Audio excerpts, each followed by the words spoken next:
France, برطانیہ اور جرمنی نے ایران میں مظاہرین کی اموات کی شدید الفاظ میں مذمت کی ہے۔ مشترکہ بیان میں کہا گیا ہے کہ ایرانی سیکیورٹی فورسز کے تشدد پر تشویش ہے۔ بیان میں ایرانی سیکیورٹی فورسز پر زور دیا گیا ہے کہ وہ تشدد سے باز رہے۔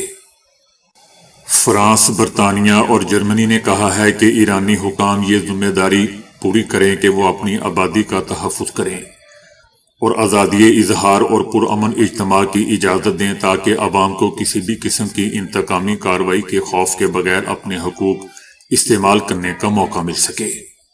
یاد رہے دوستو کہ ایران میں حکومت مخالف مظاہرے جاری ہیں۔ انسانی حقوق کے غیر ملکی اداروں کا کہنا ہے کہ احتجاج 100 سے زائد شہروں میں پھیل چکا ہے۔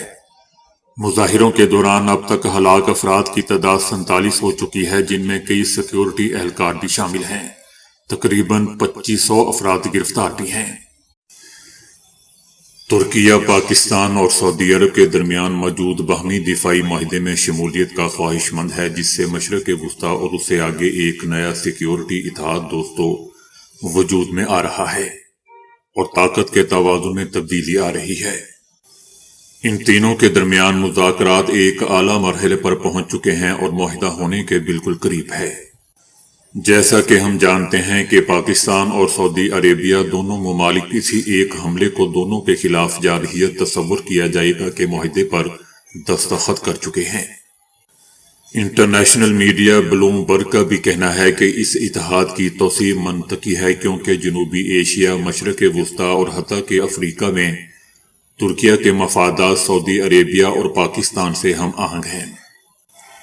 ترکیہ اس معاہدے کو سیکیورٹی اور دفاعی صلاحیت مضبوط بنانے کے ایک ذریعے کے طور پر دیکھ رہا ہے، خاص طور پر دوستو ایسے وقت میں جب امریکہ کی قابل اعتماد حیثیت اور صدر ٹرمپ کے نیٹو سے وابستگی پر سوالات اٹھائے جا رہے ہیں۔ حالانکہ امریکہ کے تینوں ممالک سے مضبوط عسکری تعلقات بھی ہیں۔ اس اتحاد میں سعودی عربیہ کی مالی طاقت، پاکستان کی جوہری صلاحیت، بیلسٹک میزائل اور افرادی قوت، جبکہ ترکیہ کا عسکری تجربہ اور ترقی یافتہ دفاعی صنعت شامل ہے۔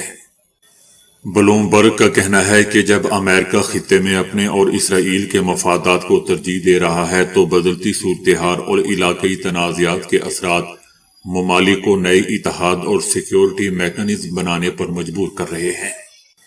انٹرنیشنل میڈیا بلومبرگ کا دوستو یہ بھی کہنا ہے کہ اگر ترکیہ اس اتحاد میں شامل ہوتا ہے تو یہ سعودی عربیہ کے ساتھ تعلقات میں ایک نئے دور کی نشاندہی کرے گا۔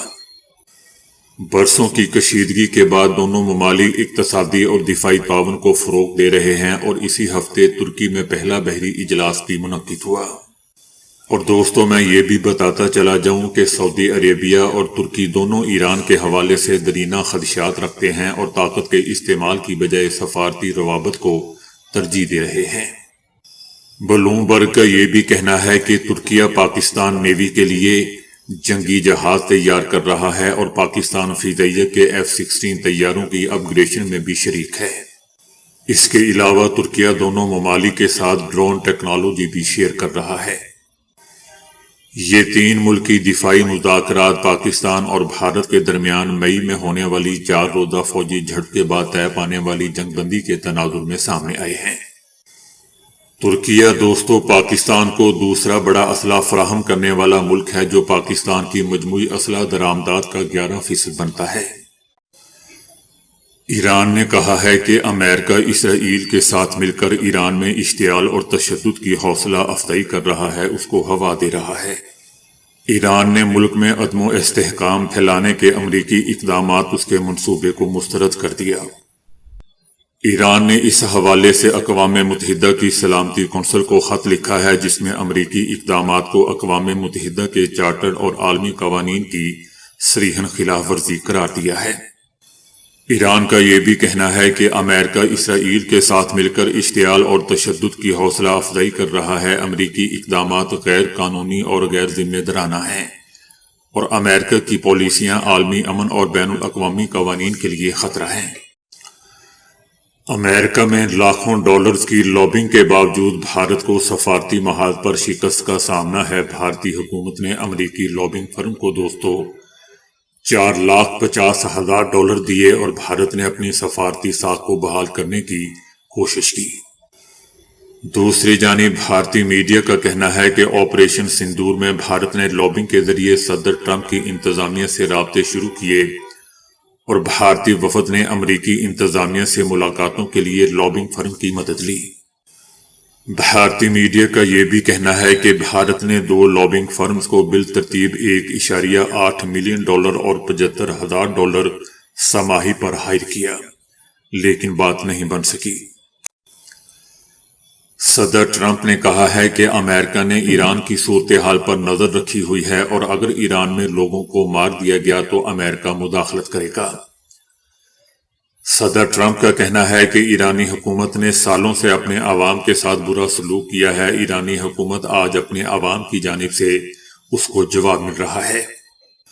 صدر ٹرمپ کا کہنا تھا کہ مداخلت کا مطلب یہ نہیں ہے کہ ایران میں ہم فوج اتار دیں گے۔ ان کا کہنا تھا کہ ایران اس وقت مصیبت میں ہے۔ مجھے ایسا لگتا ہے کہ ایران کے کچھ شہروں پر لوگ قابض ہیں۔ صدر ٹرمپ نے اس موقع پر ایک بار پھر پاک بھارت جنگ کا ذکر کرتے ہوئے کہا کہ پاکستان اور بھارت سمیت 8 جنگیں رکوا چکا ہوں۔ پاک بھارت جنگ میں 8 طیارے مار گرائے گئے۔ پاکستانی وزیر اعظم نے کہا کہ صدر ٹرمپ نے 10 ملین جانیں بھی بچائیں۔ افغان مبصرین نے طالبان رجیم کے لیے 2025 عالمی تنہائی اور سفارتی ناکامیوں کا 200 سال قرار دے دیا۔ ان کا کہنا تھا کہ افغان طالبان رجیم نے نہ صرف اپنے اتحادی بلکہ اپنی ساکھ اور بین الاقوامی جواز بھی کھو دیا۔ ان کا یہ بھی کہنا تھا کہ بھارت سے دوستی کے شوق نے ہمسایہ ممالک پاکستان، ازبکستان، تاجکستان اور ترکمانستان اور ایران سے کشیدگی میں بھی اضافہ ہوا، جبکہ بین الاقوامی فوجداری عدالت نے انسانیت کے خلاف جرائم پر سینئر طالبان کمانڈرز کے وارنٹ گرفتاری بھی جاری کیے۔ افغان مبصرین کا کہنا ہے کہ افغان طالبان رجیم اپنے اقتدار کو طول دینے کے لیے بے بنیاد دعووں سے دنیا کو گمراہ نہیں کر سکتی۔ صدر ٹرمپ نے گرین لینڈ کے معاملے پر روس اور چائنا کو واضح پیغام دیا ہے کہ وہ اس علاقے پر کسی کو قبضے کی اجازت نہیں دیں گے۔ ان کا کہنا تھا کہ فی الحال گرین لینڈ سے متعلق مختلف پہلوؤں پر غور جاری ہے اور گرین لینڈ کے لیے رقم پر ابھی بات نہیں ہو رہی۔